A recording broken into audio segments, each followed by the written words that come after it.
Okay, welcome ulit sa ating video. So dun sa previous videos nakuha natin yung total area ng firewall na gagawin natin, which is 100, 14 'no? So ang ginawa natin that time, kinuha lang natin yung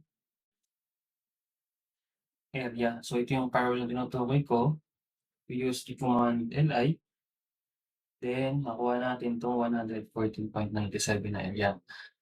In general, kapag nagko-compute tayo ng masonry wall na may CHP laying, plastering, and painting, ang tricky lang diyan is yung kukunin mo yung total area. Kasi siyempre buong bahay yan, kailangan ng walls for example gagamitan ng 6 inches, kukunin mo lahat.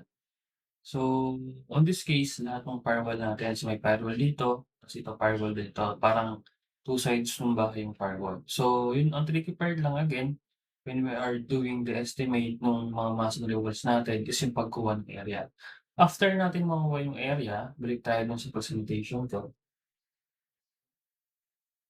Yun nga sa case natin, ang ginamit natin 'di ba is, 100, 6 inches for, firewall. So itong nakikita niyong, material listing like for example this one, the cement, sand, 'no, hollow blocks, yung bakal na gagamitin, yung Taiwan para ma-fix siya. Itong mga 'to, i-mo-multiply mo lang yung area na na-compute natin dito sa mga fix na 'to. Okay? So, for example, we have 40 kilogram Portland cement. Nakuha mo is 114, na area yung gagawin mong asentada. So, imo-multiply mo lang siya sa 0.7356. Same with sa white sand, sa hollow blocks, sa dito sa bakal and sa tie wire, mo-multiply mo lang siya dito sa mga, ah, fixed na 'to na coefficient 'no?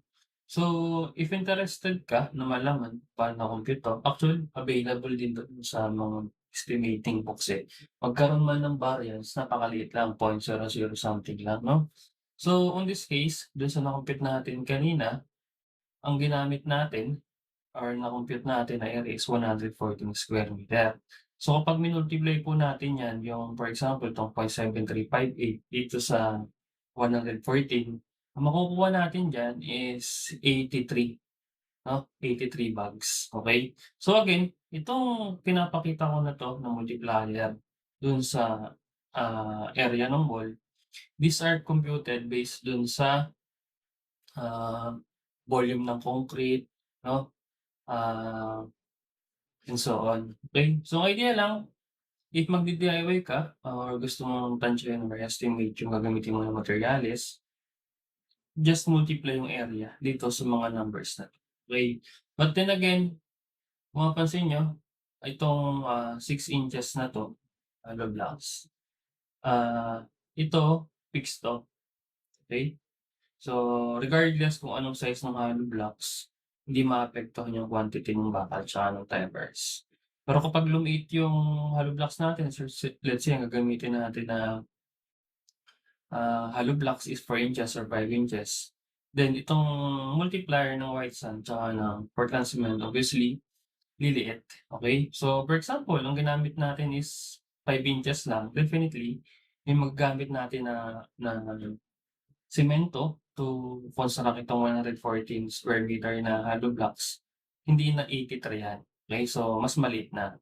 So, again, if you want to know kung paano ko-compute 'to, I'll create a separate video.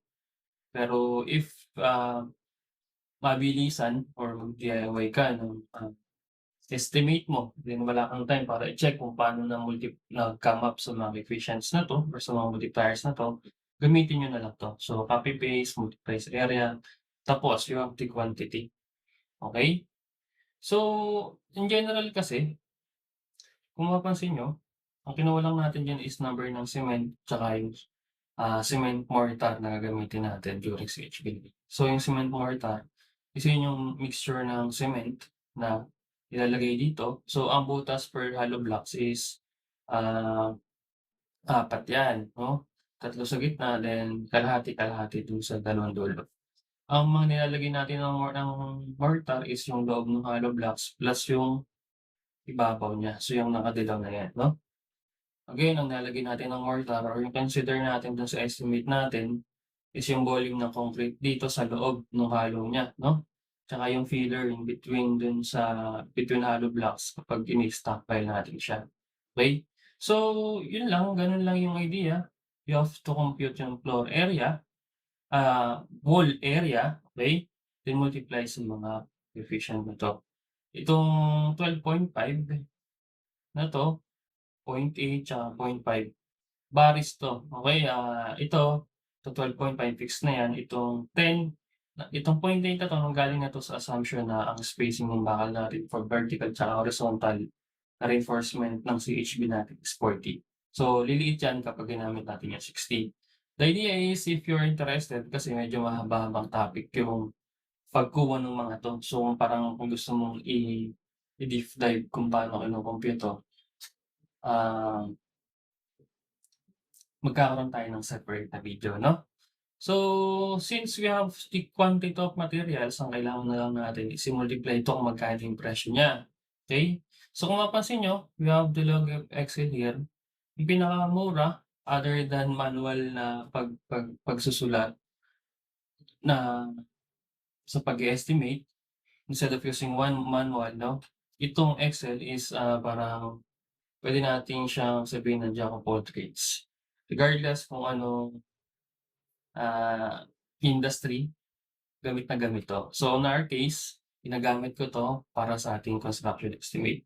So, lipat tayo sa Excel file na ginagamit ko madalas kapag nag-e-estimate ako, okey? So, kung mapapansin niyo, ito yung listahan ng materials na kailangan natin gawin, okey? So, 'wag niyo na lang munang tingnan yung ibang cells. Ang gusto ko lang ipakita sa inyo dito is ito, again, minultiply ko lang yung mga constant na 'to or coefficient na 'to dito sa area natin. So, ang idea lang, kapag Excel yung ginagamit natin everytime na magpapalit tayo or dagdagan yung na-compute natin na area, let's say for example ginawa natin 150, boom. So, itong quantity ng ng materials na gagamitin natin for that specific CHB laying works, nag-a-adjust din. So, hindi natin kailangan i-manual pa computin. So, ibalik natin dun sa 140 'no. So, 'yan. So, 83 bags, so let's say 84 na 'no, puwede niyong round off. 9 cubic na white sand, tapos 1,425 na hollow blocks. Bakal is 92, di ka makakabili ng 0.2 and for tire 5.7, okey? Then, itong Excel file na 'to ginagamit ko is, naka-pivot table na siya, like naka-formula na siya para mag-generate ng summary. Ang idea lang dito, kapag may area na tayong na-compute, automatic na siya nagmu-multiply dito sa ating mga coefficient para ma-generate yung square meter. Then prior dito, bago siya computehin, meron na akong listahan ng mga materyales. Okey? So, we have cement, sand, gravel, and so on. So, nakalagay na rin diyan kung magkano yung na-canvas ko ng materyales. So, given this data, na-compute ko yung, ah, quantity ng materials for that viable construction. Nakapag-generate tayo ng tinatawag na bill of quantities, okey? So, dito nakikita natin kung ano yung ginagamit natin na materials, ilang piraso na yung na-compute natin, kung anong unit niya, kung bags ba siya, cubic ba siya, per piraso ba siya, per kilogram. And itong unit cost, ito yung presyo na na-canvas natin. Ito yung pinakita ko dito kanina sa table na 'to, okey, sa material description table. So, lahat yun naka-connect dito sa BOQ natin, and if I need to summarize yung BOQ natin, nagagawa ko ng pivot table. So, this is my pivot table. So, taas ko lang 'to, taas ko lang 'tong mukha ko, 'no. So, for example, 'to kasing pivot table is very ano, ah, gamit na gamit 'to para mabilis yung reporting natin, 'no. So, 'yan. So, for example, ang gusto mo lang ipakita kay client is, ah, yung listahan ng materyales, kung ilang piraso, tsaka kung magkano yung total. So, kung mapapansin niyo, balik tayo dito sa competition natin ng materyales. 'Pag pinalitan natin 'to, tingnan niyo 'to, 8 ha 83,000 yung na-compute na natin based dun sa presyo ng materials na nasa may listahan natin, which is dito sa material description, tsaka yung quantity ng materials. Let's say lumaki yung area na gagawin natin, instead of 114, nadagdagan ng let's say 200, okey? Yun. Since automated na siya, refresh lang natin 'to, right click refresh, naging 145,000. So, ang idea lang, since naka-encode na kung magkano yung presyo ng mga materyales natin, ang kukumputin na lang natin is yung area. Ta's gagamitin na lang natin yung multiplier, then tapos na yung ano, yung estimate natin ng, material cost, okey? So, iba pa yung computation natin ng labor cost, 'no? So, naging 145,000 siya, balik natin sa 114, refresh lang natin 'to, boom, balik tayo sa 83. So, the idea is if you want to pursue the estimating, or if you want to be proficient in doing, construction estimate, I suggest to focus din kung paano paggamit ng Microsoft Excel. Actually, maraming software, kaso yun nga lang, medyo expensive yung iba like dito sa, Microsoft Excel. But the idea is if you have to shorten the time of doing estimate, I suggest the use of this software. Okay. So, kita niyo naman kanina input lang natin yung area na bago na lahat. Okay. So, if you're interested na matutunan 'tong Excel na 'to, like, data entry ng mga materyales, yung linking ng formulas and pivot tables, I'll do separate video para dito. Medyo matagal siya, so gagawin na lang natin segment-segment para hindi nakakaantok or hindi burnout sa utak, 'no? So, the idea is when we're doing estimate, again, kailangan lang natin kunin yung area, okey? Kunin lang natin yung area, then gagawin na ni Excel lahat para i-summarize yung proposal natin. O kaya, actually kaya ako pini-pivot table 'to, puwede natin i-manual 'to, pero kaso time consuming. So, for example, since nagko-quote ka pa lang naman dun sa client mo, ayaw mong pakita yung quantity ng materials, let's say for example, 16 kilos ng tie wire, so on so forth.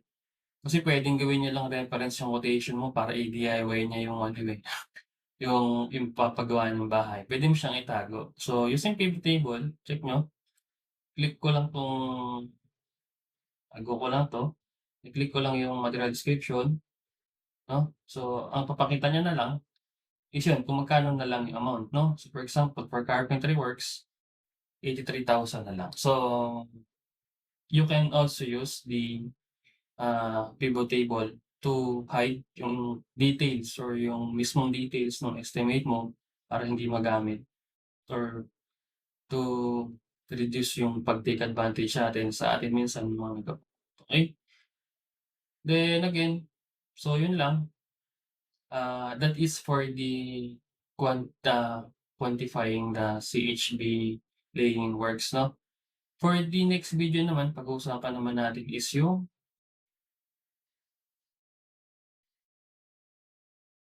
plastering, waterproofing, and painting. Actually mas ano siya, mas, less complicated siya kumpara dito sa CHB laying, okey? So yun lang, and if you think na nakatulong 'tong video na 'to, puwede tayong mag-like 'no, and mag-follow sa page. Thank you.